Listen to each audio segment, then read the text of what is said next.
Alright, today I've got a really quick and easy braised venison shank. Quick prep time, about a 4-hour cook total. So I've got this venison shank that I got in the freezer. It's just a small one, enough for a one-person meal. Here's what we're making here. Here's the delicious final product. So I've got the shank, a little bit of carrot diced up, some shallots, and a couple of cloves of garlic mashed and minced.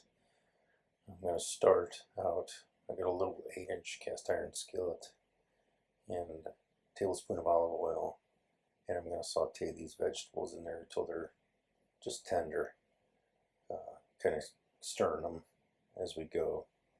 In the meantime, I've got about a half cup of all-purpose flour that I've seasoned with kosher salt, black pepper, and a seasoning that's called Ozark Seasoning that I bought from a local spice store. It's got a bunch of dried herbs and some different spices in it. I thought it would be perfect for this. So I'm going to dredge the shank in the flour on all sides and get it nice and good and coated with it.